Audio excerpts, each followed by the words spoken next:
de la pleura. La pleura, sabemos que es una membrana serosa de origen mesodérmico que recubre el parénquima del uno, pero además el mediastino, el diafragma y la superficie interna de la pared torácica. Entonces tenemos dos pleuras, ¿verdad? Una pleura llamada visceral, que va a recubrir al pulmón por dentro, o por fuera digo, y una pleura parietal, que recubre la superficie interna de la pared torácica. Entonces de esa manera determinamos un espacio pleural, que es el que está entre ambas capas pleurales. Estas hojas pleurales se unen a nivel del ilio pulmonar, que es una zona anatómica que está ubicada en el medio, junto a la inflexión cardíaca, que es donde entran y salen las estructuras que forman parte de la red pulmonar, es decir, los bronquios, sus vasos, etc. Venas bronquiales, vasos linfáticos, ¿no? Así denominamos espacio pleural o cavidad pleural al espacio entre pleura visceral y pleura parietal. Como en la gráfica ahí que claramente observamos, las personas capas pleurales con la continuidad de los órganos y los recesos, tanto costo diafragmático como costo frénico, o costo medio. ¿Existe líquido normalmente en la pleura? O sea, normalmente debería haber líquido en la pleura. Sí, la pleura debe, el ser humano produce líquido pleural, que es, digamos, como un líquido, digamos, como para empezar, como para lubricación, pero es una cantidad mínima. La cantidad mínima fisiológica no excede más de 10 a 20 mililitros en un paciente adulto.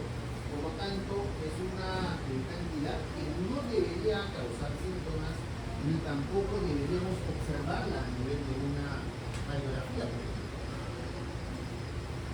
El movimiento de líquido en el espacio pleural se debe a un cambio de presiones entre lo que es la pleura parietal, la pleura visceral y la cavidad pleural, en donde participa la presión de los capilares, la presión osmótica, la presión a nivel de hidrostática, ¿no? Y esta diferencia de presiones hace que migre el líquido pleural de un lado a otro. La tasa neta de formación de líquido pleural aproximada es de 0.01 mililitros por kilo por hora. Es lo que normalmente producimos líquido pleural. Esto hace que lleguemos a los 10 a 20 mililitros por medio. Y la tasa de que pueda reabsorberse este líquido es de 0.28 mililitros por hora, o sea, hay un margen importante. Entonces, los mecanismos por los cuales puede producirse el derrame pleural es aumento de presión hidrostática, disminución de presión oncótica, ejemplo síndrome nefrótico, incremento de permeabilidad capilar y circulación pleural en los exudados pleurales, un bloqueo en el drenaje linfático, por ejemplo, una masa renal, el paso de líquido desde el peritoneo, ejemplo ascitis, incremento de presión negativa en el espacio pleural, ejemplo pulmón atrapado, ruptura vascular con neumotórax o ruptura u obstrucción del conducto torácico con un kilotórax. Entonces, como vemos, la fisiopatología ayuda a explicar que pueden existir muchas causas de formación del derrame pleural y cada una va a estar asociada de repente a un mecanismo diferente y por ende a una patología distinta. Por lo tanto, la presencia del derrame pleural no es necesariamente igual a una enfermedad en parénquima pulmonar. La pleura muchos lo consideran como un órgano distinto porque tiene fisiopatología distinta y obvio no está netamente vinculado a una enfermedad pulmonar per se si analizamos los mecanismos de formación de líquido pleural. Algo importante cuando nos afrontamos a un líquido pleural es poder diferenciar entre lo que es un exudado de un trasudado. Los trasudados son netamente secundarios a una alteración en las presiones. ¿Qué tipo? Aumento de presión hidrostática, ejemplo ICC, o disminución de presión oncótica, cianosis hepática. ¿Qué es lo importante acá determinar? Que como solamente es diferencia de presiones, la pleura no está enferma. La pleura no está enferma. Por lo tanto, ¿para qué voy a hacer una biopsia pleural? Si la pleura no está enferma, ¿verdad? ¿Para qué voy a esperar de repente que encontrar algún tipo de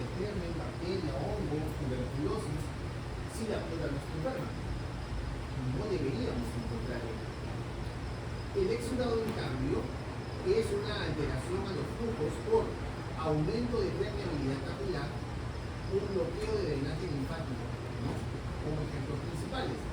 ¿Cuál es la traducción acá? Que es una pleura enferma. Entonces, aquí es donde la pleura está enferma, es donde yo voy a hacer mi estudio diagnóstico de pleura y valorar cuál es la causa por la cual mi pleura está enferma. ¿De acuerdo? Bien. Siguiendo con ese análisis de poder determinar si es un exudado o transudado, que es vital para poder saber qué hago yo con la pleura, están los famosos criterios de Light, que ya seguramente los han visto en su bibliografía, en donde nos permite valorar la incidencia de transudado o exudado en función a qué? Al análisis y comparación de algunos elementos sanguíneos versus elementos a nivel de pleura. Tenemos la relación del LDH integral sobre el suelo. Si es transudado, menor que 0.6 versus transudado. La relación de proteínas pleurales sobre el suelo. Relación de la división, ¿no? Divido proteínas pleurales entre proteína sérica menor de 0.5 transudado. LDH líquido pleural mayor 2/3 partes del límite superior normal de LDH plasmática. Es decir, cuando yo tengo la LDH a nivel sanguínea, en el laboratorio tengo un margen, ¿verdad? Un margen. Ejemplo, de 100 a 200, margen normal. Entonces yo saco 2/3 de 200, que sigue el límite superior. Si es mayor de ese 2/3, entonces un punto a que podría ser un exudado. El colesterol también se puede tomar como punto de corte 43 y un gradiente sérico-pleural como el número.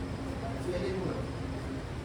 Luego, con respecto a la etiología de derrame pleural, si yo determino claramente si es un transudado versus exudado, yo puedo más o menos incluir qué tipo de patología me estoy enfrentando. ¿Cuáles serían los trasudados más frecuentemente vistos por consulta médica? La insuficiencia cardíaca.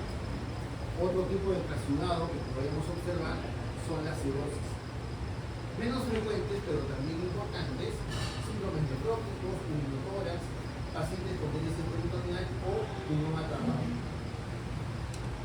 En cuestión de exudados, cuando yo tengo un exudado pleural, según grupo etario, obviamente, según clínica, por lo general están asociados como derrames paraneumónicos, casi 50%, neoplásicos un 25% y otro restante tuberculosis, ¿no?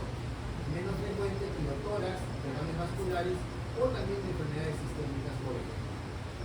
Entonces, es crucial el hecho de determinar la presencia de exudado o transudado para poder valorar a qué enfermedad me estoy enfrentando y ver si necesito algún otro tipo de diagnóstico adicional en pleura o simplemente de repente derivar el paciente al gastro, al cardiólogo o al médico internista para que haga un estudio y compensación del cuadro de esto. Entonces, para más o menos valorar un derrame pleural, lo que tengo que ver primero es una clínica del paciente y exploración física. Puedo pasar a técnicas de imagen. Si determino que vale la pena investigar, hago toracocentesis de referencia guiada por ecografía y análisis de líquido pleural. Este sería más o menos el algoritmo a valorar. Con respecto a lo que el CIABOS implica es tratar 4 aspectos como que respecta a enfermedad de pleura: tuberculosis pleural, enfisema, neumotórax y hemotórax. Tuberculosis pleural. Bueno, la que ya hemos hablado de la clase de tuberculosis. Más o menos entender que dentro de las tuberculosis extrapulmonares constituye aproximadamente un 20% de los casos. Esta tuberculosis pleural se puede presentar en el contexto de tuberculosis primaria como consecuencia también de una continuidad de una inflamación parenquimatosa. ¿Qué quiere decir? Yo puedo tener un foco tuberculoso a nivel parénquima que esté pegado a la pleura visceral y de esa manera, por continuidad, generar un proceso inflamatorio y por ende producir líquido pleural. O si existe, por ejemplo, en la cavidad, un proceso inflamatorio importante, neumónico, por tuberculosis, puede haber una fístula, es decir, una ruptura del árbol bronquial hacia la pleura y de esa manera contaminar el espacio pleural con los vacíos. La magnitud de tuberculosis pleural es variable. Hay pacientes que tienen poco derrame, gran derrame, eso no es patognomónico, puede pasar inadvertido, puede absorberse de manera espontánea conforme la inmunidad o el tratamiento del paciente va mejorando. Los síntomas aquí sí entra a calidad lo que es el dolor pleurítico y bueno, la magnitud de la disnea. Un paciente con tuberculosis pulmonar, para tener disnea, tengo que tener un compromiso pulmonar más importante. En cambio, con derrame pleural es más fácil que el paciente logre disnea sin necesariamente tener ningún dañado. Como todo derrame, vamos a encontrar matriz en la percusión, ausencia de fluidos respiratorios. Estos derrames responden bien al tratamiento antituberculoso, en algunos casos puede resistir espontáneamente. Y el uso de corticoides, junto con el tratamiento específico, es controversial, pero sumamente útil en el sentido de evitar adherencias. El uso acá de corticoides lo que hace es evitar adherencias, y como es un exudado, el hecho de adherencia me refiero a que haya tabiques que estén entre la capa pleural visceral y la capa pleural parietal, y formen derrames tabicados. Entonces, puede ser útil el uso de corticoides para evitar esa producción y de esa manera hacer que la cavidad pleural sea única y cuando se haga un drenaje se pueda retirar todo el líquido si es posible. Muy bien, entonces, diagnóstico que hacemos, estudio líquido pleural. Usualmente la característica del líquido pleural de aspecto tuberculoso es un color amarillo sepénico, pajizo. Las proteínas están aumentadas en comparación con el suero. La glucosa puede ser normal o baja, un pH 7.3 de promedio, ocasión 7.2. No hay mucha leucocitosis a diferencia del lipedema. Predominan los neutrófilos en etapas iniciales y mononucleares en etapas tardías, es decir, ponen una leucocitosis con presencia inicial solamente de unas pequeñas semanas de polimorfo nuclear y luego se hace ya paupiraje mononuclear, lo cual permanece y es patognomónico casi de la tuberculosis pleural posterior. Como es una tuberculosis extrapulmonar, son pausivacilares. Por lo tanto, el hecho de encontrar un vacío en una lesión que no es pulmón es mucho menos frecuente, llegándose solamente en este caso a un promedio de 10 a 25%. Los cultivos lo mejoran, pero no tanto. Lo mejoran hasta un 25 a 75%. Es frecuente además encontrar el ADA, que es la adición de aminasa elevada en líquido pleural, y esto también ayuda como un diagnóstico, digamos, indirecto a la prescripción diagnóstica de un cuadro de tuberculosis pleural en un contexto clínico más amplio y también de valoración de otros síntomas.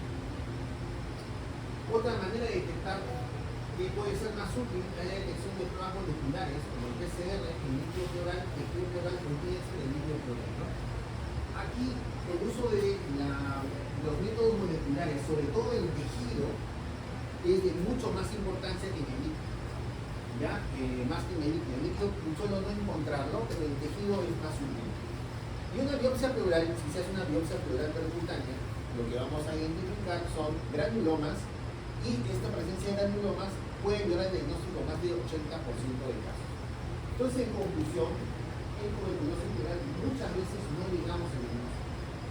Podemos llegar a un diagnóstico presuntivo en función de síntomas, curso evolutivo de la enfermedad, presencia de un exudado, que es predominio de mononucleares, ADA positivo, y quizá una biopsia positiva en el cual encuentro granulomas, pero no voy a encontrar la bacteria. Entonces tengo que hacer unidad clínica para dar validez a ello. Y en todo caso, si es que decido dar tratamiento de tuberculosis, como casi siempre lo hacemos, hacer un seguimiento del caso, porque con el tratamiento el paciente debería remitir el derrame o absorberse lentamente. Bueno, este es un cuadro de sensibilidad, especificidad, prevalencia y valores predictivos en las 4 pruebas utilizadas, ¿no? Como técnica de Nielsen, efectivo Digit, Lewis Nielsen y Nielsen, ¿no? Más o menos es para valorar lo que es la importancia del uso de las pruebas moleculares, ¿no? Muy similares a lo que es el cultivo. Muy similares a lo que es el cultivo. Entonces, Expert está haciendo bastante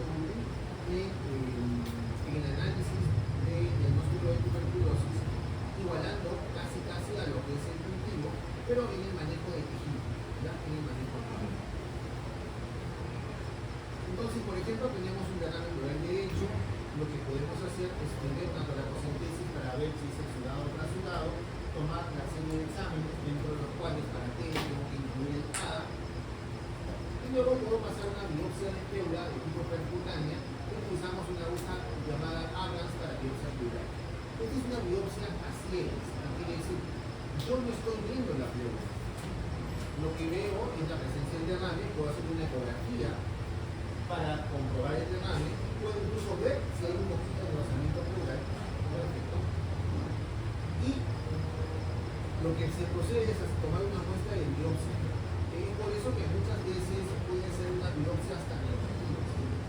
No, hasta negativa porque yo no estoy tomando una lesión. Para hacer una similitud, por ejemplo, en neoplasia.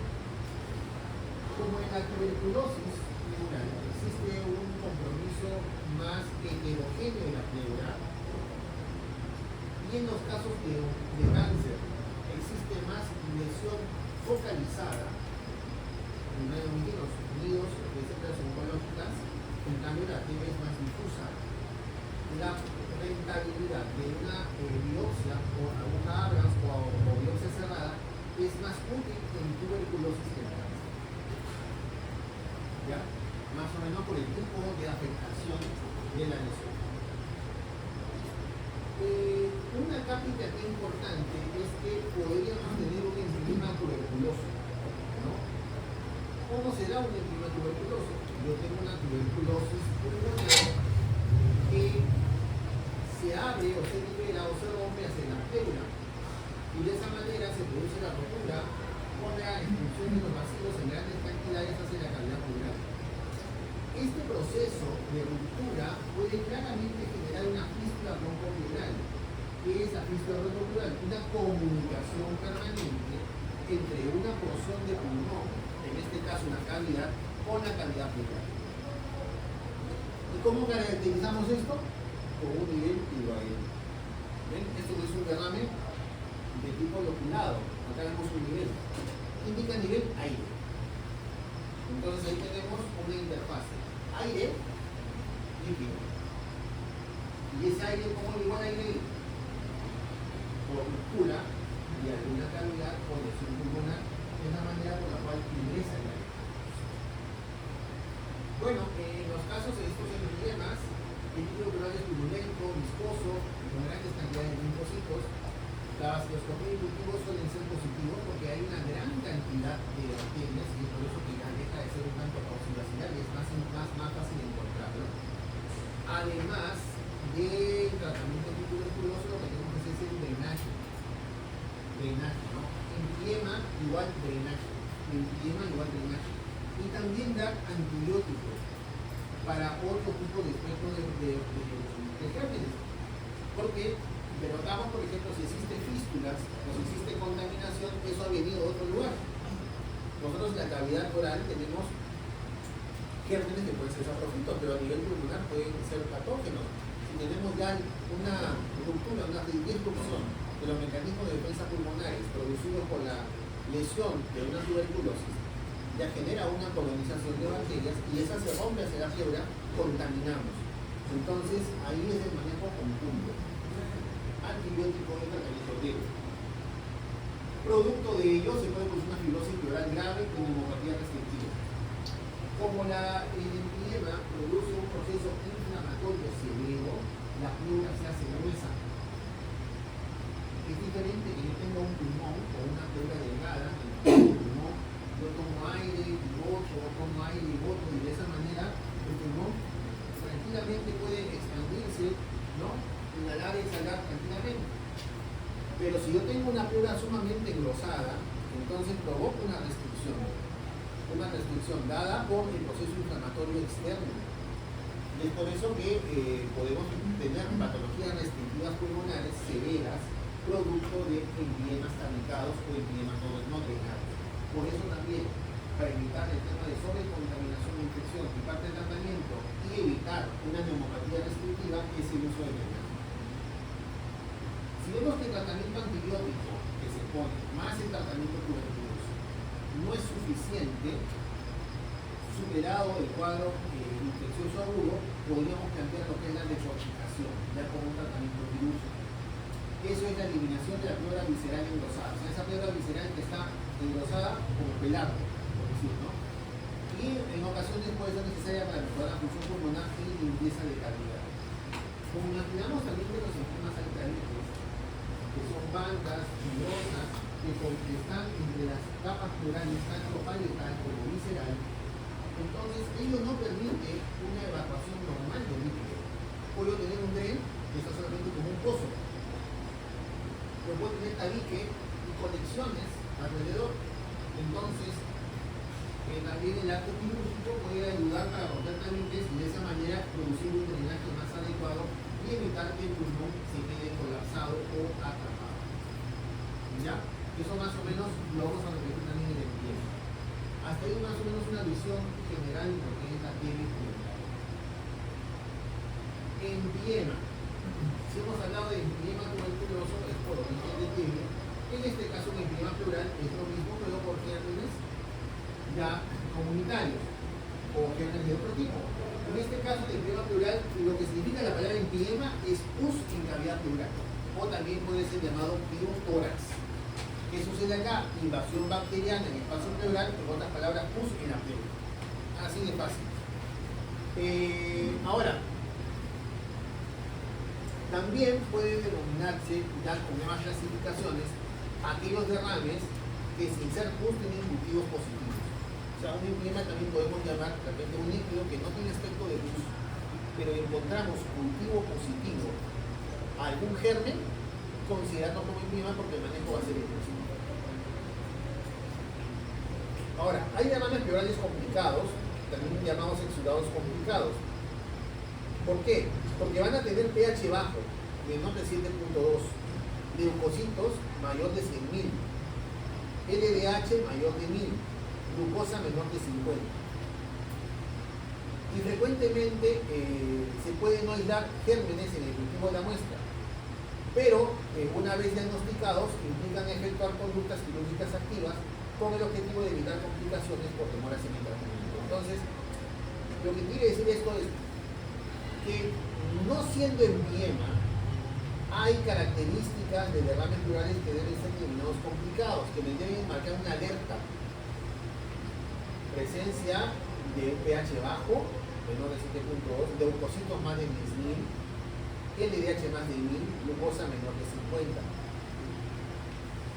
Y que sin hallar gérmenes, sin cultivo positivo, el análisis de esto y encontrar esto, tengo que estar yo sumamente alerta, porque de repente puedo necesitar una cirugía y manejo como hemos hablado anteriormente en el empiema. Ahora, el empiema, ¿de dónde vienen los bichitos? ¿No? De lugares sumamente inverosímiles. Infecciones del cuello o cara, raras, fuentes distantes de bacteriemia, o una infección de otro lado, por ejemplo, un decatéter. Del interior del tórax, neumonía por continuidad, infección del derrame pleural, pericarditis, operación esofágica, una herida penetrante, intervención quirúrgica o un acceso sistémico.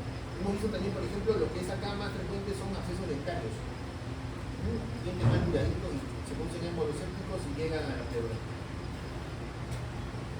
Entonces, acá más o menos para poder determinar los orígenes del empiema, ¿no? ¿Quiénes podrían causar empiema, ¿no? Lo más característico que vamos a ver son los derrames paraneumónicos como causantes de empiema, que no producen la invasión bacteriana, ¿no? Pero también pueden haber exudados pleurales por procesos inflamatorios. Por ejemplo, el lupus eritematoso sistémico produce un derrame pleural mediado por autoinmunidad que podría eventualmente contaminarse.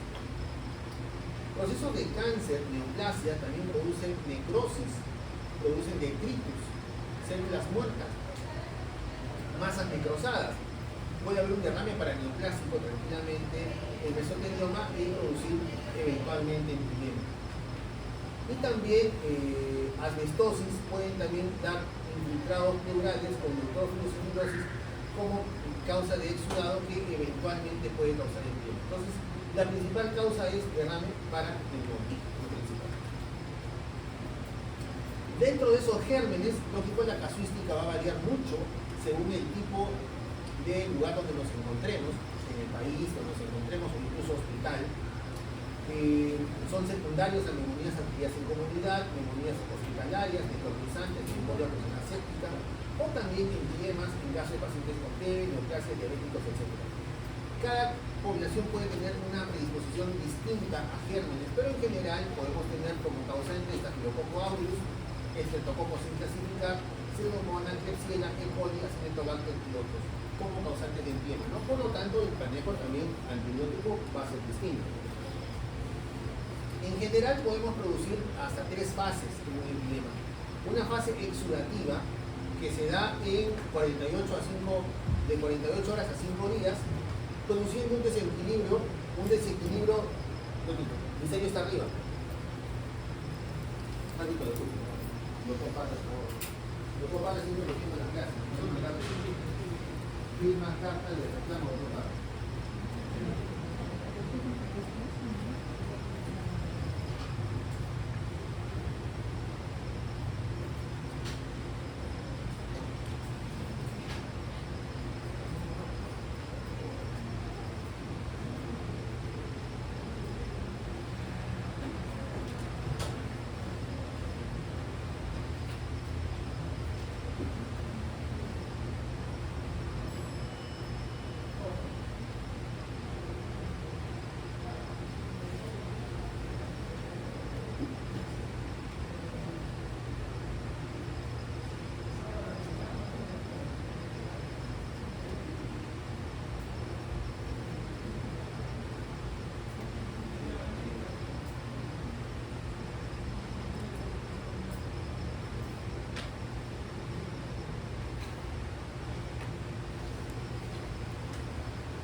Desde el punto de vista de fisiopatología hay 3 fases en el empiema: una fase exudativa, purulenta y organización, ¿no? Más o menos calculen el tiempo de la evolución clínica del paciente para saber frente a qué nos enfrentamos y qué es lo que podemos hacer, ¿no? Miren que hasta los 10 días en la pirulina purulenta el pulmón aún es expandido. Quiere decir que si coloco un drenaje en esta etapa, puedo yo salvar el pulmón, porque voy a evitar un mecanismo inflamatorio severo, voy a evitar que esa zona se ponga gruesa, voy a evitar que se pongan los tabiques. Pero si ya lo hago en fase de organización, ya los fibroblastos están completamente involucrados, hay una restricción del movimiento torácico y poco o nada el tubo de drenaje va a ayudar. Es muy probable que estos pacientes pasen de cirugía. Entonces hay que tener en cuenta esto para tener una actuación precisa y adecuada. Evaluar que sea líquido, hacer la toracocentesis, muchas veces mirando, nomás miramos la pus, determinar si es un exudado o transudado, mandar a cultivo y luego actuar. Bueno, más o menos esto es un correlato entre las fases fisiopatológicas en lo que respecta al empiema, el aspecto, lo que encontramos en bioquímica y lo que es tratamiento. En general, a todos, ¿qué hago? A todos le doy antibiótico, ¿no? A todos le doy antibiótico, en todos los casos. Luego, lo que se llama tromboprofilaxis, si es que está indicado que se denomina tromboprofilaxis, puedo hacer trombolisis, ¿no? Así como, por ejemplo, sucede en pacientes que tienen problemas cerebrovasculares o problemas también de infarto miocardio, hago trombolisis con la intención de romper el trombo, vaya la redundancia, y favorecer la circulación. El uso, por ejemplo, de alteplase y alfa-dornasa a nivel de cavidad pleural en pacientes indicados puede también reducir la presencia de sinequias o incluso también romperlas cuando están en fases iniciales y de esa manera evitar cirugía. Lo que quiero yo es evitar cirugía, ¿no? Eso se puede valorar al inicio. Luego, hay que hacerle un drenaje al paciente ya de fase exudativa en adelante y lógicamente restringir netamente lo que son quirúrgicos a aquellos pacientes con fase organizativa, ¿ya? Entonces ahí viene el tema de la diferencia. Lógico, según la fase en que nos encontremos, las características del líquido también van a cambiar. Mientras más leucocitos tenga, más avanzado está en la evolución clínica del derrame. Mientras más LDH tenga, más comprometido va a estar. Mientras el pH esté más ácido, peor va a estar el paciente. Mientras menos glucosa tenga, va a estar peor. Y lógico, la apariencia ya de la pleura gruesa y el líquido turbio purulento ya es una fase de organización. Entonces los parámetros que voy a valorar en el empiema son leucocitos, LDH, pH, glucosa, los cultivos, presencia de bacterias, características de la pleura y aspecto del líquido, como parámetros clínicos para valoración clínica. La ecografía constituye una herramienta diagnóstica importante por la facilidad de uso, ¿no? La puedo llevar al pie del paciente. Podemos identificar la pleura como una línea blanca, brillante e hiperecoica. La mayor parte de las colecciones líquidas pueden ser libres o encapsuladas, producen una imagen hipocoica limitada por una imagen hiperecoica que representa la pleura visceral. Después lo vamos a ver.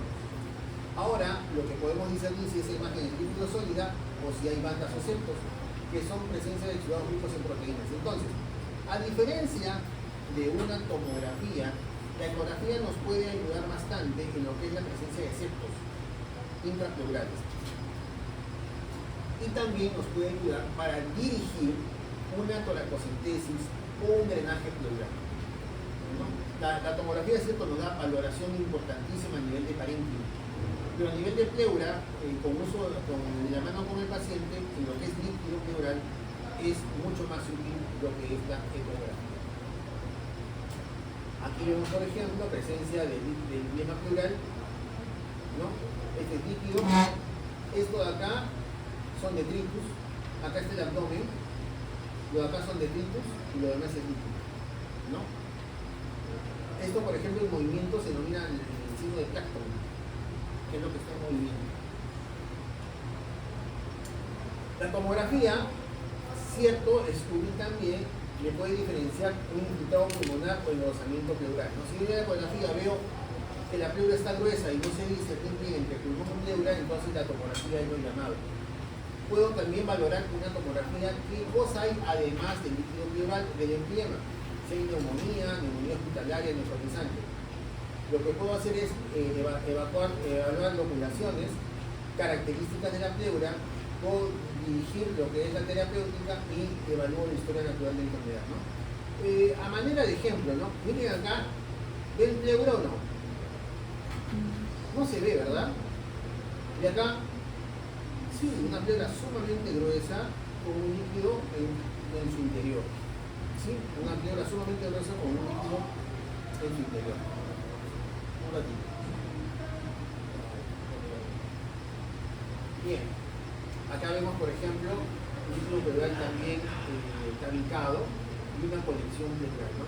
Una cosa que diferencia, por ejemplo, cuando ven este tipo de lesiones es el ángulo que se forma. Un ángulo de esta manera es una colección de pleura. Un ángulo agudo sería más una lesión de pulmón. Un absceso, por ejemplo, como neumonía pulmonar. Acá tenemos presencia, por ejemplo, de neumonía y empiema, ¿sí? Consolidado, broncograma aéreo y colección. Una neumonía complicada. Acá pioneumotórax. ¿Por qué neumo? Porque a nivel pío, porque lo he pulsado tiene pus, y una colección con una pleura sumamente engrosada. Un empiema loculado con neumotórax. Loculado, ¿por qué? Porque acá hay una banda sumamente gruesa, fibrótica, punto de calcificación encima, y esta zona entró ahí. Ejemplo, si yo pongo un tubo acá, voy a drenar esto, pero esto no lo dreno. A eso me refiero de tener cuidado con los tabiques. Y acá también hay otro. Entonces, cuando se deja pasar la oportunidad, se van a formar colecciones y va a ser mucho más difícil de poder actuar de manera médica. Y y voy a echar el plan de la cirugía, y imagínense una cirugía en un paciente que tiene un pulmón dañado, es sumamente complejo. Tratamiento entonces de forma empírica específica según un cultivo, voy a mandar el cultivo, voy a un tratamiento específico. Hay una pobre penetración en el espacio pleural afectado y una pobre actividad in vitro. Normalmente el tratamiento antibiótico va de 4 a 8 semanas. De 4 a 8 semanas de tratamiento junto con drenaje pleural. Si es de difícil acceso, puedo hacer toracocentesis seriadas, puedo conectarlo a un DREN con tubo convencional a ciegas, puedo drenar y usar fibrinolíticos, lo que comentábamos, el arteplasia, el cauronasa, puedo hacer biotoracoscopía o finalmente toracotomía de vitrioidamento pleural si es que ya es un caso quirúrgico. ¿Sí? Acá vemos, por ejemplo, la extracción de líquido purulento, un drenaje pleural. ¿Sí?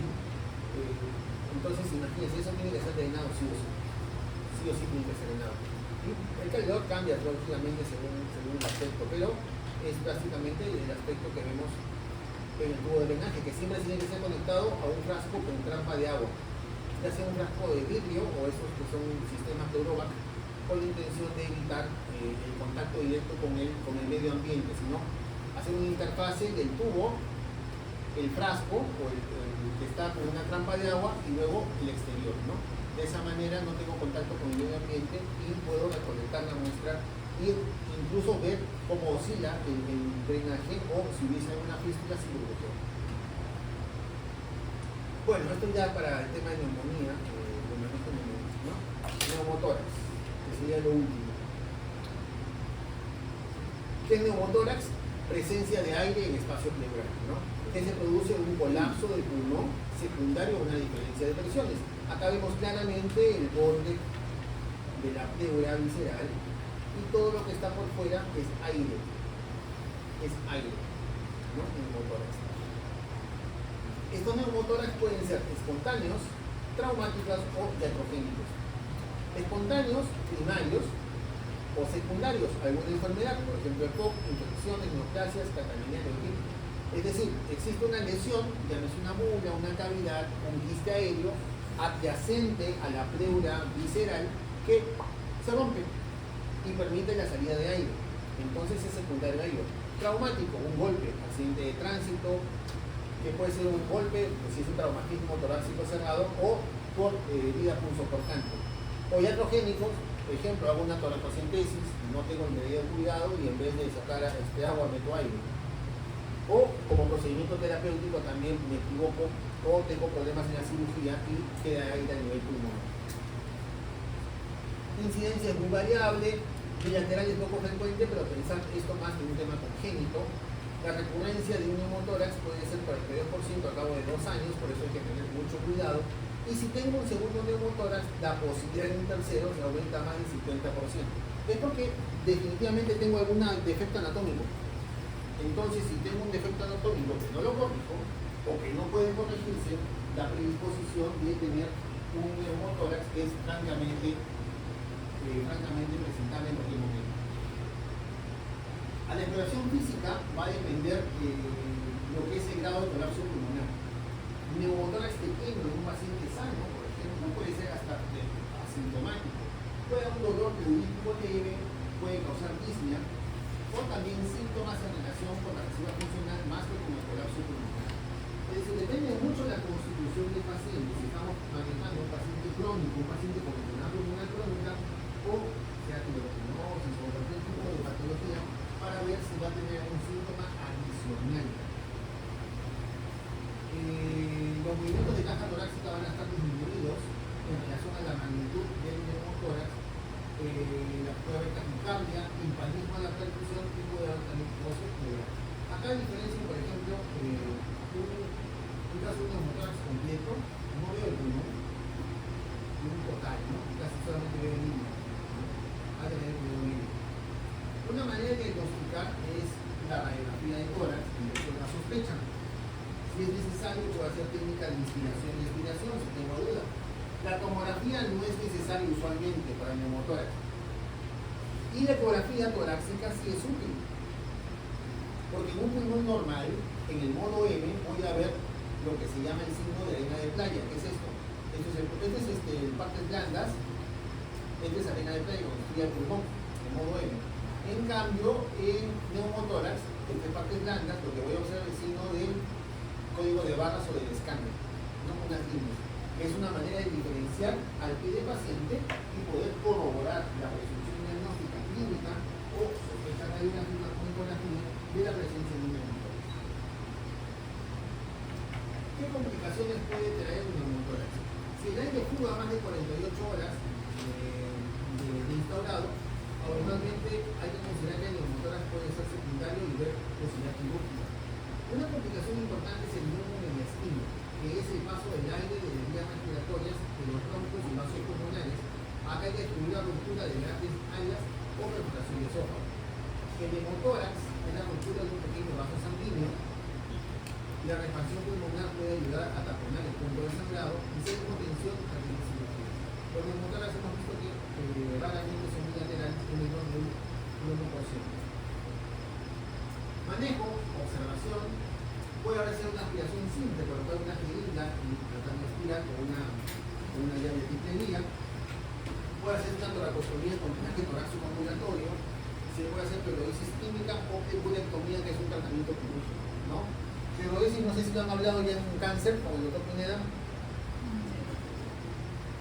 Acá también se puede usar pleurisis a través del tubo, sobre todo en sintomas que son más de 2 episodios. Colocar una sustancia química a través del tubo con la intención de producir una simetría entre las dos capas plurales y de esa manera producir que se pegue, llamándose de alguna manera a las capas plurales y evitar que se produzca nuevamente el neumotórax. Las bulectomías son actos quirúrgicos en los cuales lo que se hace es extraer la bula, que es el defecto anatómico, con la intención de evitar que pueda romperse posteriormente. Indicaciones al alta, observación, sobre todo si son neumotórax pequeños. Puedo tomar radiografías seriadas cada 24 a 48 horas, si es en el hospital. Controles radiográficos a la semana hasta resolución. Y muchas veces los pacientes pueden presentar un tipo de neumotórax de atención al alta. Entonces tiene que ser un seguimiento cercano del paciente.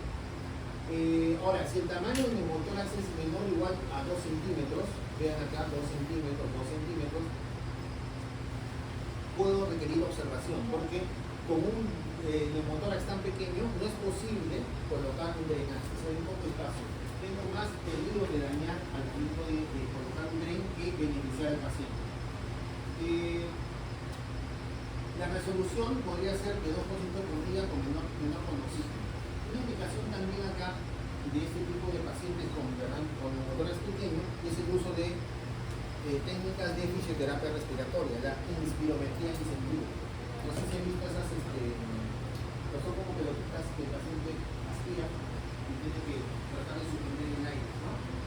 Son instrumentos de inspirometría incentivo con el cual lo que hago es provocar una inspiración máxima y de esa manera hacer que el pulmón tenga algún esfuerzo adicional y tratar de expandirse. Y también hay estudios en donde el uso de oxígeno a bajo flujo puede ayudar a correr el neumotórax. Entonces son esas acciones para analizar un neumotórax pequeño. Si utilizo la aspiración del neumotórax, puedo utilizar una aguja de 16 French conectada a una jeringa de 50 a 60 mililitros y de esa manera conectado a la jeringa de titrería, extraer aire, extraigo aire, cierro la llave, ¿no? Extraigo aire, cierro la llave, extraigo aire, cierro la llave. O colocar tubos de drenaje torácico pequeño con tasa de éxito elevada. Una vez colocado el tubo pequeño, tener el cuidado de que no se obstruya y no se produzca una torsión del ritmo. Ya cuando son neumotórax de importancia importante y a veces de mediano, de gran tamaño, tengo que ya someterlo a lo que es la toracostomía, que es la colocación de un tubo de drenaje pleural. Estos tubos de drenaje pleural es una evacuación rápida, completa, igual va a un frasco de cilindro de agua y tengo que evaluar en radiografía hasta qué momento tengo que tener la expansión pleural. En ocasiones, cuando por ejemplo existen fístulas o pulmones que no expanden, puedo aplicar una presión pleural negativa adicional. Hay equipos de succión instalado, por ejemplo, acá en el hospital, en algunos pisos, en el piso de neumología hay, en la cual aspira aire. Y de esa manera se conecta a un frasco adicional con la intención de jalar el remanente de aire y favorecer también la expansión pulmonar de esa manera con una fuerza interna, externa digo adicional, ¿no? Lo que vemos acá es una válvula de Henry que es para manejo respiratorio. Es un tubo pequeño que tiene como una cabecita dentro, que es una válvula en la cual permite que el aire salga, pero impide que el aire ingrese. De esa manera puede usarlo de manera respiratoria. O sea, si el paciente tose, respira, sale el aire. Quiere tomar aire, se cierra esta válvula, no pasa aire por acá. Por eso es una válvula unidireccional que es de fácil uso para manejo ambulatorio y digamos, de motoras pequeñas.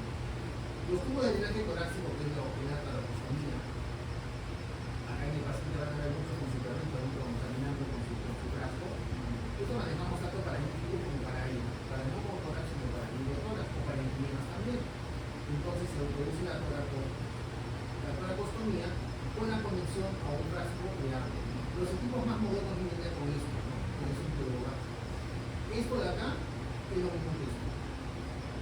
Ya es lo mismo. No dice que es diferente. Y cuando hablamos de succión continua, acá viene el paciente y acá lo conectamos a una succión de aire. Entonces va a succionar aire, pero no directamente, sino como una interfase al paciente. ¿Sí? Una succión continua adicional al tubo de drenaje. La pleuritis química está aplicada en aquellos pacientes que tienen más de recurrencia de neumotórax, por lo menos que han presentado 2 neumotórax o más, generalmente en patologías femeninas, generalmente en personas jóvenes, y cuando pensamos nosotros que puede ser tributaria una cirugía futura, con indicación que evite una cirugía, ¿no? Pero hay que tener en cuenta que si yo le hago una pleurodesis de repente, y si necesita más adelante, ojalá no sea así, un trasplante pulmonar o quizá una cirugía pulmonar por alguna enfermedad que tenga, va a ser más difícil porque las pilas van a estar pegadas y el acto quirúrgico puede ser más peligroso. Entonces, identificar bien que el paciente no tenga ninguna patología de fondo y tipo crónica pulmonar. ¿A quiénes operar? Fuga de aire prolongada más de 3 días, no tenga expansión pulmonar, neumotórax bilateral, lo importante es cerrarlo sí o sí, tengo neumotórax, la sangre y ya aire, tengo la oral, por ejemplo, un paciente que se dedica a volar y se sometido a presiones, o también submarinos, que es a barotrauma, ausencia de facilidades médicas en áreas aisladas, neumotórax, atención, etc., ¿no? En esos casos valorar pequeño valoración quirúrgica y una cirugía poco cruenta puede ser el VAX, que es la videotranscopía asistida. Así como hay, por ejemplo, el CODELAP, así como hay con las vasectomías, colocar trócares a nivel de la cavidad pleural, uno de cámara, otra con la pinza, y de esa manera hacer la cirugía correspondiente. Neumotórax secundario es enfermedad de vía aérea y de POC a la cabeza, los emfisemas bulosos. Tener en cuenta ello, ¿sí? Fibrosis pulmonar también puede causar. Y bueno, cualquier patología, sea neoplásica o infecciosa, que tenga un daño estructural pulmonar cercano a pleura visceral. Cualquiera de eso puede producir esa estructura y producir un neumotórax de tipo secundario. En nuestro caso, lo que vemos más frecuentemente vinculado al neumotórax de origen secundario es el EPOC, el enfisema buloso, que es lo más frecuentemente observado, ¿no?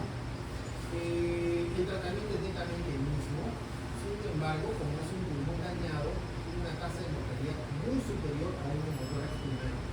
Me refiero a un neumotórax primario, por ejemplo, hay alguien que nazca con alguna bula subciliar, que se han visto en muchos casos, y que adicionalmente tengan subfilosis asmático, que también vemos. Entonces, un defecto es una condición que es el asma, que vamos a hacer tratamiento de ello y puede condicionar neumotórax espontáneo y tipo primario. Porque si viene siempre la patología asmática no causa un daño parenteral, solamente daña a nivel bronquial. Bueno, para finalizar, hemotórax, ya es algo más breve. Hemo, como el nombre dice, sangre, tórax, sangre en la cavidad pleural.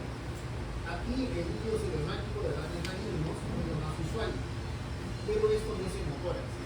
Si yo veo y hago una toracocentesis a un paciente con un derrame pleural maligno, me voy a dar cuenta que la característica del líquido es un líquido cero hemático, como si fuese un lavado de carne.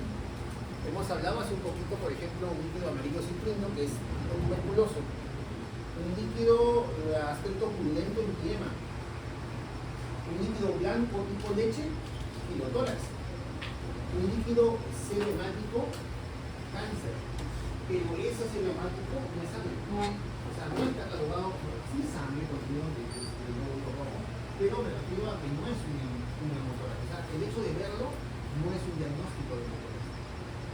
El diagnóstico de hemotórax, ¿cómo lo hacemos?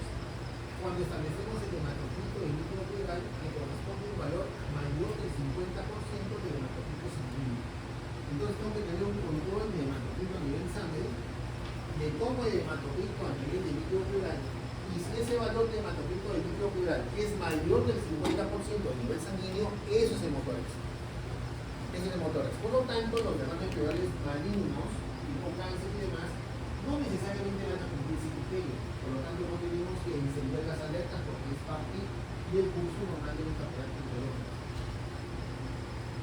Bueno, causas de hemotórax tenemos principalmente lo que son traumatismos torácicos cerrados, causas espontáneas vasculares, aneurismas, malformaciones arteriovenosas, coagulopatías, bueno, o también misceláneos, ¿no? La endometriosis puede causar también algún tipo de hemotórax en alguna oportunidad.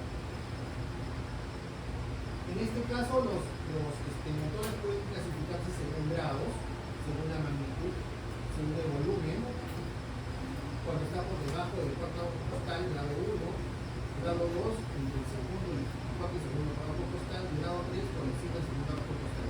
Pero al final de esto no sirve. No sirve ¿por qué? Si yo comparo, por ejemplo, una persona nórdica que es un alto de 2 metros, ¿no? y tiene de repente un hemotórax, valoremos pues en 500 cc, y una persona pues 1,50 m con un hemotórax de 500 cc, ¿quién va a tener más repercusión clínica? La persona que tiene talla más baja, porque significativamente el sigado va a ser más importante en él que una persona de baja distribución. Por eso este tipo de indicaciones no sirven. Lo que sirve es la valoración del paciente y ver el compromiso hemodinámico específico a cada paciente para tomar las actitudes respectivas. Las clínicas, por ejemplo, van a depender según la causa y volumen de velocidad de la acumulación. Un hemotórax traumático predomina manifestaciones hemodinámicas como taquicardia, choque hipovolémico.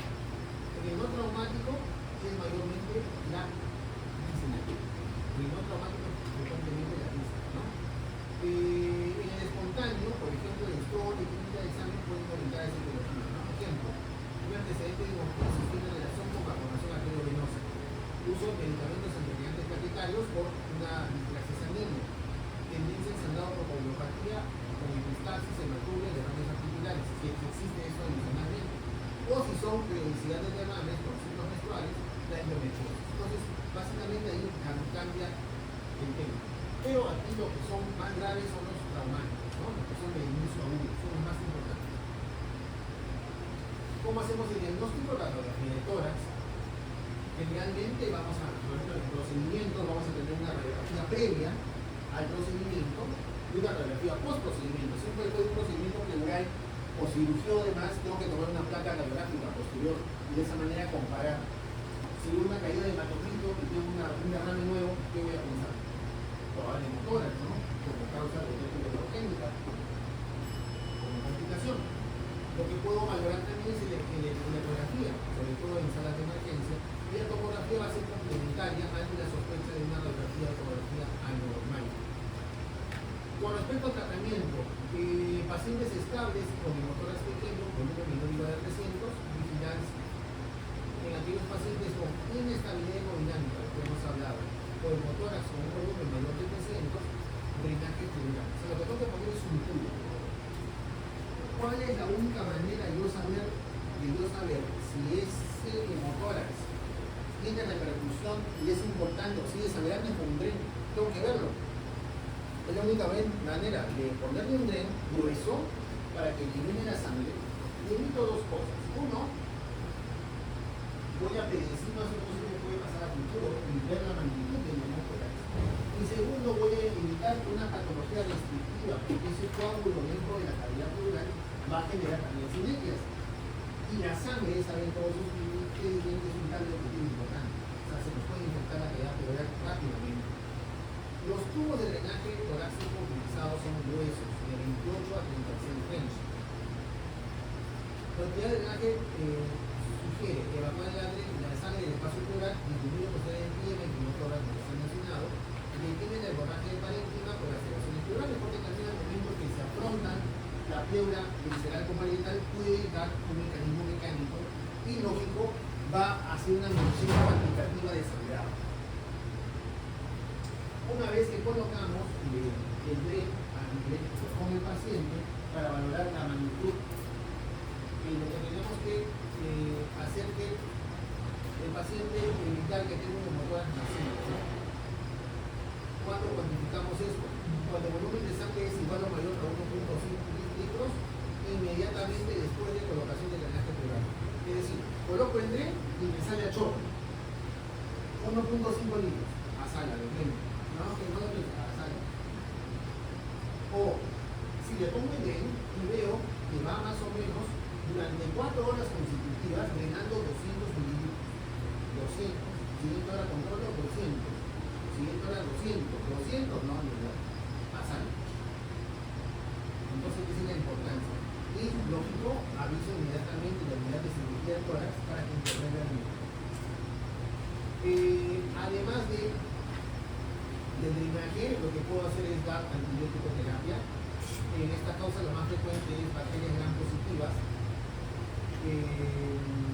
Y la embolización puede estar, sobre todo cuando hay malformaciones vasculares, ¿no? Por ejemplo, malformaciones arteriovenosas pueden ir con embolizaciones como para controlar sangrado, pero no es una causa común. Bueno, eso es básicamente de cómo hacer la... Y al igual que hemos hablado anteriormente, hay complicaciones en la estructura de la pleura, que puede haber una hemotoras retenida, una colección retenida, se puede infectar un derrame pleural residual o un fibrotórax, ya un compromiso pleural importante. Bueno, hasta ahí. Gracias.